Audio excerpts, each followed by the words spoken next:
Hello, and welcome to another PD2 guide. Today, we'll be talking about another druid. One of my favorite druids is Fire Druid. And Fire Druid is a really cool farmer, both like early and end game. It was my first real character this season after I've done the 99 race on the Sork. The second character, or the first character I actually played in like solo, was my Fire Druid, and he made most of my wealth this season. Yes, I didn't actually make my wealth bossing. I made it by farming in the mines, and this was the character I used. So I wanted to kind of go over him. I feel like this is not a very commonly seen character. I don't see a lot of people use it, and I think he's super strong, and I really recommend you try it, especially if he doesn't get changed, because I think he is really one of the fastest like map clearers in the game. He's one of the few builds that can rival the Necro in clearing a map very fast, so I just kind of wanted to show him off. Let's first get started by talking about how you build a Fire Druid up. Technically, with all druids, I recommend you level up as a summoner, but if you do want to level up as the character that you're playing, let's just kind of look at the planner. So your goal with a Fire Druid is to end up with using Armageddon, right? This guy over here, and Volcano in tandem. So let me just kind of show how it looks like. I'll do a demonstration in the map afterwards, but let's just see how the skills look like. So this is Armageddon. It makes like all these like fireballs like pouring from above. It destroys basically things around you. You don't have to aim it. And the second skill you'll be using is Volcano. Volcano makes this Volcano, deals a lot of fire damage, and also deals physical damage. So you do have two sources of damage, which is kind of important, especially if you're playing LOD. In LOD, there's a lot of fire immune, so having that like physical damage is really cool. The synergies for these are Molten Boulder, Fissure, and Armageddon, and for this is Molten Boulder and Volcano. So if you'll be playing with this setup, you'll be maxing all these 4 skills, which is already 81 points, including the requisite in Firestorm. And you'll be gusting, casting a Volcano, gusting like this, and you're basically like spreading mayhem as you go. You don't even look at the kills, like you don't need to look. You'll see that like afterwards when we map, like things just kind of die around you. So this is kind of like the idea. You just do a ton of AoE damage. You don't need to aim it. So it's really nice. It's really fun if you like speed mapping. I was really enjoying it. Let's go back to the planner just so you kind of see how it looks like. Okay, there it is. So as you level up, like 1 point in Firestorm is a requisite, and 1 point in this Poison Creeper is probably worth it. Mostly because you'll want these two vines to kind of regenerate for you, like mana and health. Regenerating mana and health is like something you want to be very focused on. You don't want to be potting, you don't want to be picking up potions while you're mapping later on. So like these like one skill wonders and Carrion Vine and Solar Creeper are really nice. So you'll put this as a requisite, and whenever you're getting to level 6, right, you'll want the point in Molten Boulder. You'll put this because it's a prerequisite for the oak that you'll be using later, and you'll put the Cyclone armor because you want Gust later on, as soon as you can, pretty much. And you can start maxing your Molten Boulder. You'll put a point here and a point here when you can, also a point in Gust so you can have access to teleport. And like leveling with Molten Boulder I found easier than leveling with Fissure. Again, has this like physical damage and fire damage to it, so 2 sources of damage. So I just kind of maxed this up. And put a point here, Solar Creeper and Oak when you can, so you can have this Oak summon, and then you can max your Volcano and your Armageddon. Okay, you can max them like 1 by 1. It doesn't matter if you want to max like one then the other. Remember that you'll also have your quest completed, so you'll have these extra skill points, which will go towards this, and pretty much the build is kind of ready. You see, by level 79, level 80 is when you can access maps. And you kind of are ready by level 80. You'll already have all the skills that you kind of want to have, which is very nice. For the most part, in terms of like attributes, you'll use like some strength to wear your gear. Usually it's around like the 95, 105. I think 109 is Ravenlore, which is kind of like a must. And depending if you want to use like heavier armors or something, you'll use even more strength, like possibly even like all the way up here. like I personally don't use a shield. I don't recommend using a shield, but I'll talk about that soon. And the rest goes into vitality. If you are using Skull Collector for the shield, you could put some points to energy. It's kind of like a more of a niche thing. Once you level up beyond this point, like the things you want to put levels into are either what I did here, which is like a point at the hurricane. It's just like nice to have. It like slows down some enemies, deals a little bit more AoE damage. You don't have to have it, it's not a must. You can also max oak if you just want more health, that's also okay. And another option is putting 1 point here into bear. Since you have so much plus skill points, like getting like that 1 bear point is like, it's not bad. The last thing you want to consider is that you want your gust to reach level 30. So if you don't have enough plus all skill points to reach gust level 30, you need to add points to gust manually, like with your skill points, just because it's very important to have it. So let's go back to the game and kind of see how that looks like in game. So you'll see that my gust is level 30. Technically it's level 31 because you also have a bow, right? So it's like level 31. But you want your gust to be at least level 30 because you want your gust to have the minimal cooldown possible. Okay, the minimal cooldown for gust is 0.5. It's at level 30, you get 0.5, and that basically lets you do this like thing that I was doing, like, right, teleport, volcano, like in the most efficient way possible. That's why you want it to be at level 30. Other than that, like, oh, I opened already a map. I didn't even notice that I opened the map. Is this a map I already cleared? Yeah, I did. Okay, so I'll have to go to the next game to like demonstrate a couple maps. We'll do that soon. First, we'll talk about gear. Okay, so your gear very obviously focuses on getting a lot of plus skills. The reason is because you want your gust to be very high, and because plus skills give you a lot of damage. Also kind of boosts your summons if you have like you know, these like 1 skill wonders in bear and oak. They're like not bad. I don't really think you need the bear or like I don't even bother summoning the wolves, but like it's nice to have sometimes. Some people like them, some people focus a little bit more on that. So yeah, okay, let's recenter talking about gear now. My weapon of choice, or my staff of choice, is the Mangsong. The reason is the Pierce for Fire on Druid is really nice to have. I managed to get up to 93. Technically you can get 100 on perfect gear. Like this could be minus 50, this could be minus 35, so there's like 7 more that I could gain with like perfect gear, but it's at that point is not as necessary. But yeah, I really love the Mangsong. It gives you a lot of faster cast rate, plus 6 skills to all skills, which means also to your gust, also to your summons, also to your bow. Really nice staff. In my opinion, it's the best in spot. It's not arguable, but I wanted to show a few other weapons, things that you can definitely use. So let's look at a few things. Starting up using a wizard spike just when you're leveling is actually really nice. 50 faster cast rate, 75 all res. All res can be a tough issue with this build sometimes, so like wizard spike was a really nice thing to level with and to start mapping with. This is what I used like on like the first week till I found my Mangsong. We used a wizard spike. I thought it was really good. I think there's nothing wrong with using it. Yeah, overall like a very nice option to start out if you're just kind of like poor in the beginning. Really nice. Option number 2, this is definitely an endgame option, is a Brimstone. Can get up to 4 skills. If you slam it for plus 5 skills and get 4 sockets, it's a really strong option. Obviously gives a lot of life, gives a lot of faster cast rate, and minus the physical resistances, which are really nice. Gives also fire res. Fire res is like, I mean, it's not hard to get on your gear, but if you do get it, then you can gear in a way that lets you enjoy this fire res as well. So Brimstone, really nice option. Another option is Skull Collector. Skull Collector is kind of like a MF option in my opinion. It also gives a lot of mana after each kill and gives you that like bone armor, which is nice to have. It's a little bit more defensive than the Brimstone.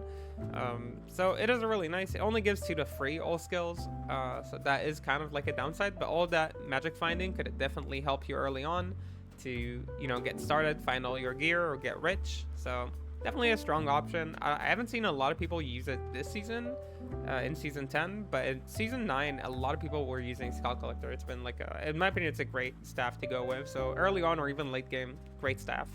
overall. Okay, in case you are using something like Wizard Spike, or in case you are using an Earthshaker is like a mace with 2 to 4 to elemental skills. I don't really recommend it over Wizard Spike, but if you do use it using like a Geticus, that's what I've been using at the beginning of the season, gives plus skills, some all res, overall really nice shield, some physical and magical reduced damage, so keeps you pretty safe. Is nice. You could use a lidless. Lidless is fine. It gives you mana after each kill and plus 2 to skills, FCR. So overall, 2 good options. Let me close all these tabs. Okay, and yeah, let's keep it on this. And back to the game. So weapon of choice for me is Mangsong. The other options are okay. Let's talk a little bit about the rest of the gear. In my opinion, 2 pieces that you never swap are Mage Fist for gloves. They can be either 30 FCR Mage Fist, they're great. I also use sometimes this like mana after each kill Mage Fist. Depending on your FCR, like your goal for FCR pretty much is 163. You want to get it. It is more clean. I tried 99 before the breakpoint for faster cast rate at 99. I tried it. I like the 163 more. So if you need the extra faster cast rate, use this. You'll see that I'm a little bit over because I'm planning to run maps with minus like to cast rate, but normally I have different gear that lets me run something else. So Mage Fist is definitely a core part, and the other core in my opinion is Raven Lore. I tried Den Mother, it's cool, but it's not as good, okay? If you want to do this build correctly, in my opinion, a Raven Lore, it gives you all res, it gives you a ton of minus fire resistance, and free to elemental skills. With free sockets, the things you're looking to put in your Raven Lore and in your Mangsong are minus 5/5 fires. They do amazingly well. If you're still just starting, putting like topazes in them or ists for magic finding is perfectly fine, just to get started again and find all that gear that you want. So these are kind of core in my opinion. The rest is more like up to your preference. I've been using a Skin of the Vampire Magi as my go-to armor. This has 30 res, free sockets, and 5/5 fires in it. It does give you +1 to all skills, 30 FCR, really nice armor to kind of complete the gear. There are other options, super viable options. I don't think this is necessarily the best option, it's just what I ended up using. So Steel Carapace is actually a really cool option, gives you 40 FHR, gives you up to 2 skills. You want obviously 2 skills, and if it's ethereal, it doesn't take as much like strength to wear. I don't remember exactly what's the strength requirement. If it was ethereal, it's like 180 or something, or no, maybe it's 200 something. I don't remember what it is exactly, but the benefits of wearing a Steel Carapace is that you have a ton of defense, okay? This build can be considered like a little bit fragile if you don't build it like well. So having this like extra defense does help with survivability. Personally, again, I don't like it. I don't think it's necessary, but it is a great piece of armor. And if you can get the faster cast rate and the res somewhere else, definitely strong. Another option that I have tested is an Ormus, specifically a Combustion Ormus, to test like the damage. The damage difference is not that big, in my opinion, on the Combustion Ormus. Proccing the Combustion wasn't a big deal. It wasn't like helping me clear. Things die already with the gear that you have. So personally, I found Ormus not necessary, but if you like Ormus and you have an Ormus, a Combustion Ormus specifically, use it if you want to. Like, I'm not gonna stop you, okay? They're okay. Other armors that have been used are Atmas and K-Hagen's. Sadly, K-Hagen was nerfed. If K-Hagen could give you 2 skill points, I would really recommend that armor, but since it was nerfed in Season 10, it only gives 1 skill point. The use of K-Hagen is a bit less effective. It does give 20 FHR, so if you are in need of more FHR and you don't need the res, K-Hagen is a great option. That's what I used in the first week, I think, with like 3 topazes to just farm. But once I got my Skin of the Viper Magi, then I just went to that and I swapped my Wizard Spike and got the res from here. So really nice armor in my opinion. Technically, this is something I should recommend in these kind of videos, but the thing I would be categorizing as best in slot would be a safety armor craft. I haven't managed to make one. I've made over 1,000 armors, and one armor that I've really been chasing is a +1 to druid, free sockets, 20 FCR safety armor. The reason is that getting a little bit of PDR in this build is really, really nice, since you have no other source of PDR. There is 0 sources of PDR on my build, at least, and sacrificing any other gear for PDR feels a little bit sad. Like, the only place I found that I could have had PDR is kind of like on the belt slam, which is not ideal. So generally speaking, that would be my best in slot, like a safety craft with like PDR, 20 FCR, 1 to druid, free sockets for the 5/5s, and maybe +1 all skill slam. That would have been like my ideal armor, but I haven't managed to find any. I haven't managed even to get close to that, so sadly I can't show it off in this video. Okay, we talked about the core of the build. We talked a bit about like the main pieces. Other things that you kind of want are an arachnid mesh. There is no substitute, there is no other belt. If you don't have an arachnid mesh, you'll just use like a rare belt that helps your build in whatever way, like if it has FCR or res or PDR or whatever. Once you can get an arachnids, look for 18 FCR arachnids or higher. The reason is like the druid breakpoint is actually at 63. It's kind of like a awkward spot to be in, but if you have an 18 or higher, basically 8 serves as like the 8 extra to get from like the Mangsong's 5. Like Mangsong gives you 85, you'll get like 20 or 30 from H-Fist, you'll get like 20 or 30 from your armor normally, and like the 18 helps you kind of get to that point that you want to be at. Anyway, arachnids, no reason to explain. FCR, all skills, that's all you care about. It's what you want. For rings, I like BKs with life after each kill. Getting life after each kill is kind of like the main way that you have to kind of like survive without potting. I think it's really important. I've ended up using 13 life after each kill. I found that to be enough. Some people like it a little bit higher. If I could have it a little bit higher, I would, but that's what I ended up having, and it's working out for me. My other ring right now is a life and mana after each kill with half freeze duration. Technically, you can get like a CBF slam on an amulet. Like my current amulet does not have one. My old one had it. So you can see that like this one cannot be frozen, has some like res, things like that. So I used to use like 2 free life after each kill rings. I just ended up changing it. So yeah, rings are a really nice source for you for cannot be frozen, life after each kill, mana after each kill, and plus skills if you can manage it. Ravenfrost with free life after each kill is a very solid way, by the way, to get cannot be frozen and to get life after each kill, and even to get like some flat mana. So overall, like this is super okay. Getting like the extra cold absorb on it is also super okay. Otherwise, BK with +3 is really nice. Wisp with free life after each kill is really nice. Personally, I don't use Stone of Jordans. I like BK and Wisps more, but that's like a preference thing. So that's kind of like it for the rings. Boots, the normal boots that I recommend for this build are Silk Weaves with free life after each kill slam. It will kind of take care of your mana needs. Even though this build is not very mana intensive, you don't normally run out of mana on this build.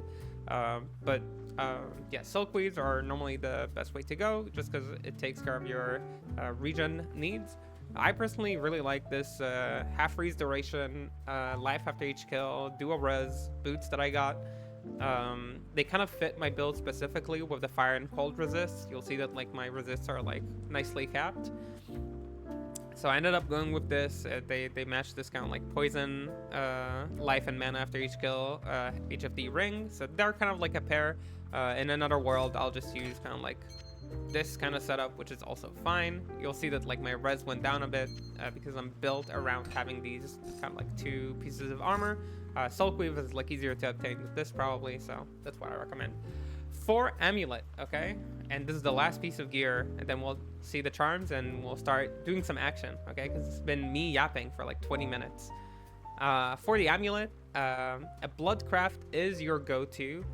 Mostly again for this like life after each kill goals that you have. I think like 13 is like 13 or 12 is kind of like the minimum I'd recommend. Like you want to get like at least 3 from the boots, at least 3 from a ring, and like 6 or so from the amulet. Mine sadly gives only 4, but it's obviously a very good amulet with like 4 to druid skills, 10 to FCR. So like an amazing amulet. I got this from a friend. So yeah, this is an amazing amulet to be using. I crafted one amulet myself. It's like 2 to druid skills, 10 to FCR, 13 all res, cannot be frozen, 6 life after each kill. Also a very nice amulet with 60 life on it. So the general thing you'll be going for is just crafting blood amulets. I think even like a normal blood amulet, like 2 to druid, 10 FCR, and 6 life after each kill without res, without anything, will be a great amulet. That's like where I'd start. Another option is going for this kind of like Mara's. I think this is what I started with just because I happened to have it like early in the season. Like a CBF Mara with high res. It kind of takes care of your old skills, your res needs, and your cannot be frozen. So yeah, you can use if you have something that solves for your gear, like amulet is a perfect place to put it in. But generally a blood craft is the go-to just because you need that life after each kill. And with that, we have our gear sorted. On your switch, you'll have a CTA and a lidless shield just to boost that CTA as much as you can. This is, I think we self-rolled this a while ago. It's like a perfect CTA. Just got lucky, I guess, and put it on my guy. And this is, yeah, just a 2-skill lidless. You could have a 3-skill lidless if you have one, but it's not that necessary. It's not that important because you'll be casting from here and not from here for the most part. So this will only give like +1 to your bow, which is not that important. Okay, let's go over charms. You'll be using a Hellfire Torch and an Annihilus, or Annihilus, as some people corrected me, I should be saying. This is like I think this is the first Annihilus I've slammed this season. So obviously a very, very nice Annie. This is the one I used to solo level for, I think, all the way up to 98. I think after 98 we grouped up. So 2 to skills, 60 vitality, 16 energy, 17 res, 10 exp. 2 skill Annie is very good for you. You do really want the 2 skill Annie because obviously you need to reach that gust breakpoint at 30. The Hellfire Torch obviously a must, and you'll be using skillers for elementals. A mix of life and FHR is what I would go with. You really want to get, as far as FHR breakpoints, the 86 breakpoint is the one I recommend. 56 is okay early on. 39 is already a little bit iffy. So Druid has pretty bad FHR overall. Not very fun to get stunned in the middle of a map. This is a pretty fragile build, so having good FHR is very important. So if you can get these skillers, especially early on, they don't actually sell for that much. I think I got a few for like a Vex each. Later they become really expensive, so yeah, getting these kind of charms, getting like things with FHR on them is really worth it. Because the gear, at least the gear that I've been using, doesn't have naturally FHR. If you are using a Carapace or if you're using like an Arcane's Valor, then you have FHR on your gear, you're not as much in need for them. But yeah, that's what I've been doing. The small charms are mostly just like res, as you can see with FHR. This has life on it. I think I just had a spare one. But yeah, most things I have are just like FHR. Over here, FHR lightning res. That's just to fix my lightning res. And yeah, just like more res. If you do have space for it, you can use like this kind of like large fire charm. Alright, free skill damage for fire, life, or FHR, whatever you have. I have all these. I just like, I right now use the res just in case like I run like a map with minus res. I don't think I am running one right now, so I can like swap that probably. Yeah, and we'll be okay. Why am I feel like I'm missing res and I shouldn't be missing res. Oh, I'm missing res because I swapped my, what's it called? I swapped my belt, probably, right? Yeah, I have like a, yeah. Okay. So, with that said, this is pretty much like everything you need to know in terms of like stats, gear, all these things. So if you don't care about the demonstration, you can now leave, and thank you for watching. But if you do want to see like how this build kind of breezes through, maps, then now I remember why I swapped these. just because I wanted to run that like map that already rolled. In terms, oh, by the way, I guess I should mention that. In terms of maps, like what maps you like to go through, in my opinion, Sewers is your #1 map. You clear it super well. You like the corridors. I'll kind of show it like in a moment. It looks really, really nice. Ancestral is also a really nice map for you. And for tier 3, I've been loving Ashen Plains. Thrones are okay. Ashen Plains was a little bit nicer. In my opinion, I like Ashens, but I know a lot of people don't. Throne is okay in that case. Obviously, cows, you shred cows like it's no one's business. And Fall of Caldeum is actually an okay map for you. You clear it pretty fast. These are the maps I loved mapping through the most. Like, obviously, you can do Scovos as well. There is no immunes there, so you do pretty well there. But these are the maps that I've been enjoying the most, like Sewers, Ashen, some Thrones, and Ancestrals. You'll probably see I have like a bunch rolled in case I want to like play. I have like all sorts of others here, I guess, too. Okay, so let's go into the next game and kind of like demonstrate. And before I forget, I'll also mention shortly my Merc. My Merc is actually not that expensive to make at all outside of the Infinity. I've been using an Act 4 Merc with Infinity. I've been using the Dark Merc. The reason I'm using him is because he casts, somebody's looking for me on the trade site. He casts Amp, and since you deal a mix of fire and physical damage, right? You can kind of see it. You have damage and fire damage. You deal both of them, so the Amp is actually really, really useful. You don't have to run an Act 4 Merc. I just really enjoy them. You can run an Act 2 Infinity Merc. That's fine. And if you're just starting out, I think I used like an Act 1 Merc with a Pus Spitter just for the lower res, but after I got my Mang Song, it felt really unnecessary. So Act 2 Merc Defiance is like the classic with Infinity, but Act 4 Merc is actually really strong as well. I think I gave him like a Flickering Flame, a Shaft Stop with FCR, some FCR rare belt. You'll see I've been using like the same gear since like I started mapping. I pretty much didn't feel like the need to upgrade him because the Act 4 Merc is actually really strong by himself, so just like this kind of like Shaft Stop keeps him alive for the most part. These are like occultists just to give him like a little bit less weakness to curse, right, to make him a little bit stronger. Marrow Walk for they cannot be frozen, and I think his gear pretty much just like sets for his res to be okay, right? This gives him the fire res. So yeah, let's hop into Sewers. I'll kind of show how this kind of like speed mapping thing goes on. Pretty sure I went over everything. I should really make notes for me to kind of like go over the things you need to go over, but I think I'm okay. Anyway, we've covered the Merc. Let's just go into the demonstration, show how he does in maps. So when you go in, you'll like bow yourself. You can cast your Oak and your Bear. Your Vines, mine were already there. If you like casting your Wolves, like there's nothing wrong with that. I feel like it's a waste of time. They die pretty fast. They're not very strong. And you switch to your Mang Song and you cast your Hurricane. I cast Hurricane. You don't have to have a point in here, but you'll see with all this like plus skills, it reaches level 31, which is pretty big. So you cast your Hurricane, you cast your Armageddon, and you Gust. You Gust and you Volcano. And you can see that I'm just kind of like randomly aiming it, okay? You want to make sure you're casting it in places where it can actually spawn. You'll see if I cast it here, right, it kind of like spawns awkwardly. So you want to cast it like in the middle of the road. And look how lucky us. We got like this for the demonstration. Okay, so you want to cast it in like nice populated areas. And you'll see that I'm just like teleporting away. I'm not waiting for things to die. It's because I have the trust in my heart that things will die wherever I go. I just know that I'm that strong. And you will be that strong too, okay? You don't need that many like plus skills to be that strong. This build is really just that good. So I won't be picking up most things. I don't know how much you like to pick up. If you do like picking up stuff, then like yeah, you can go back, right? This is a Wildstone Shard.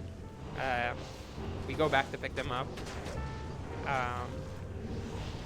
Not because we need to, because we want to. If you see anything survives accidentally, if they didn't catch the memo that they were supposed to die, then you just like go back, you give them like one more Volcano or something. You can have like boulders on a quick cast there. right? You can see that like if you cast like really cleanly, you can like do Volcano, Boulder, Gust like that, and just kind of like follow up. If I see a very dangerous pack, maybe like a pack with Fanaticism or like with Speak of the Devil with like an aura I don't like, and I'm afraid they will like deal damage to me, I sometimes will cast like a Molten Boulder just like ahead of me, just, you know, as a nice CC, just to like keep me safe. As you can see, like, you hardly take any damage because everything just dies very fast. You're not really in danger ever. And right now we're going like, this is like us when we go slow and explain what we're doing. But we already managed to clear a sewers in 3 minutes and 6 seconds. That was like our best time on sewers. And I promise to go back later to kind of show that things are actually dying. Like, I'm not making this up. I promise to kind of like prove that this build does kill things in its way. Somewhere around the half mark, you'll be fighting the boss. It should be like in 30 seconds or so, which is the reason why I like sewers so much, is because it's kind of like perfectly timed with your skill cooldowns, or not cooldowns, with your skill length. So by the time I get to the boss, which should be around the corner, I think, if I'm not wrong. Oh, I went the wrong way because I went to the wrong side.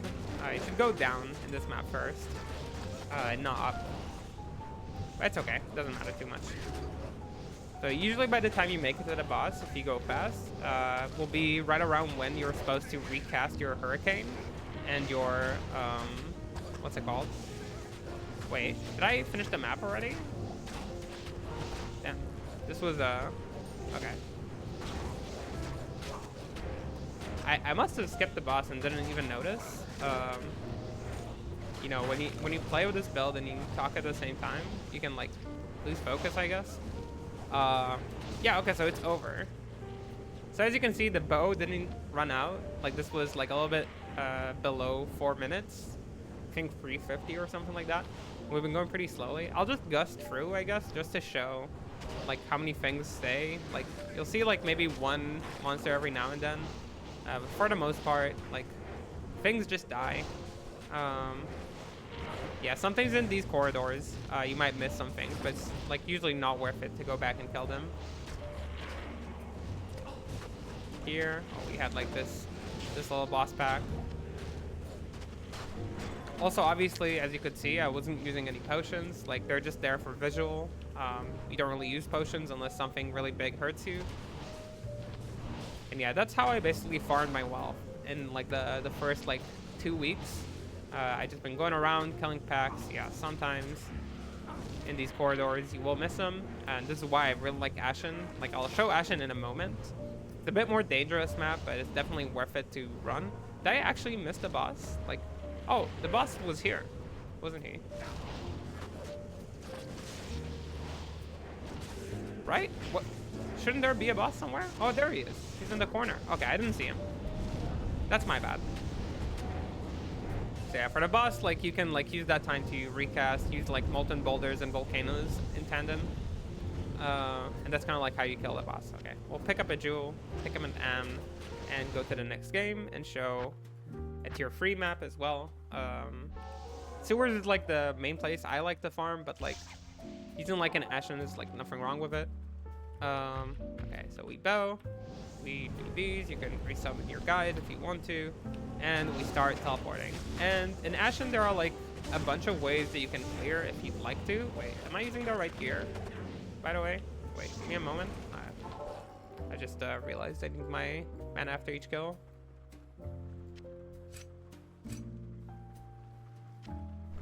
Okay, there we go. Okay. So, yeah, there are like 2 ways to clear Ashen. You can clear in however way you want, but you'll see that like even in a tier 3 map, for the most part, unless like something is like extremely tanky, you're just kind of like ripping them to shreds, like the trunks. But you can go around, kill like in whatever way you'd like. The main idea with this build is that you don't really stop too much. You want to be like always moving, always casting. Look for like the most crowded areas that you can find and just like destroy them. And yeah, if you find anything too tanky, you just like give him like a couple more taps, but otherwise just keep going.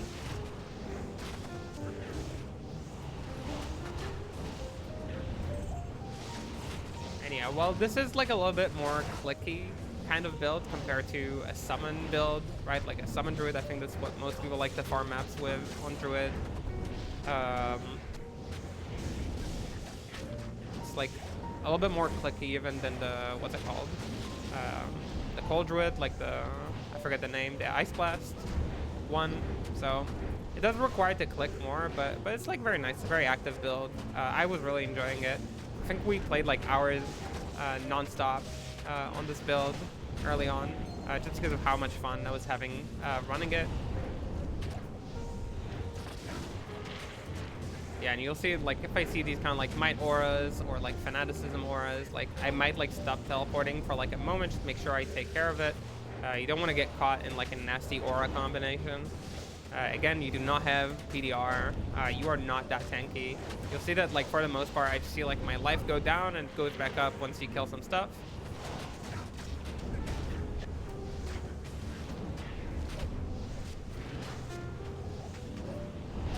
And yeah, some people might not like that I'm not like full clearing. I don't think full clearing is necessary when you're like speed farming. As long as your like kill speed is good, right? If your DPS is high, if you're taking care of like key groups in a fast manner, then you're doing okay. Like I don't think it's necessary to like clear every single monster. That's not how I would like make my wealth, at least.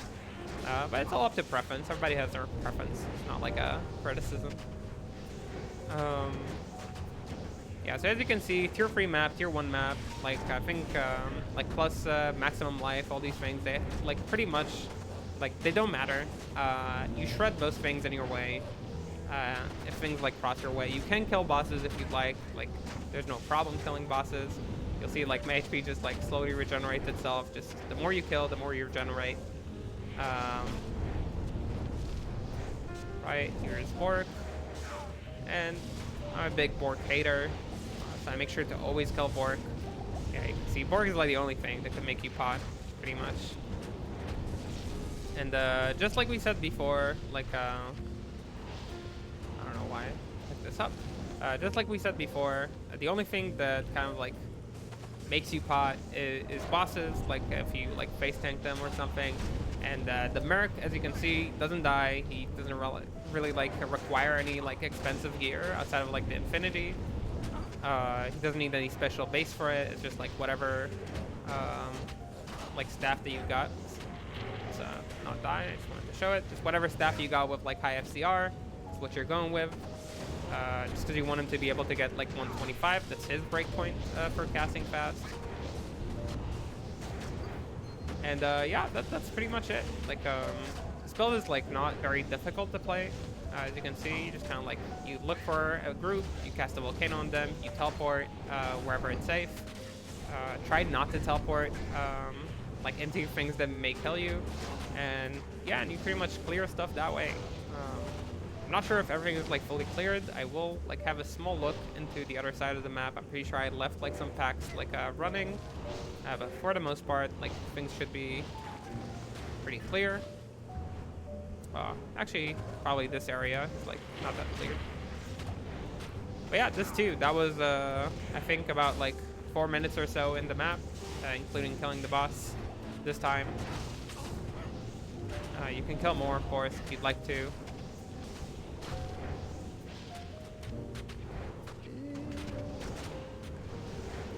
But yeah, this is how the build looks like, operates. I found it really, really fun. Let me hop back into the game. That's what I've been doing with the Fire Druid. That's how I got most of my wealth. He farms incredibly fast. If you are very on point and you do 4 to 5 minute maps, then you pretty much are clearing like an insane number. And I think in 3 weeks or so, we got our like 1 million kills. I didn't play him much after. The one point I will say, this character is not amazing in groups. It's very much like self-reliant kind of character. Like you want to be making all the kills because you need all of this like life after each kill.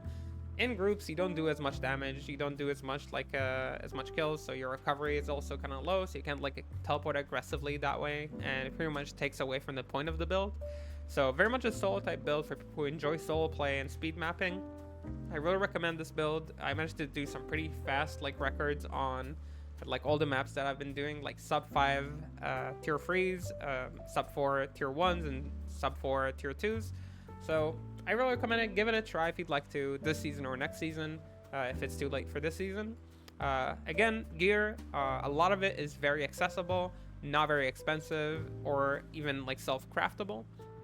Outside of like the Mang song that I've been using, there are alternatives though that are very cheap. So also a possible budget build outside of like the 5/5s, which can be replaced with free -5s or 5 -3s.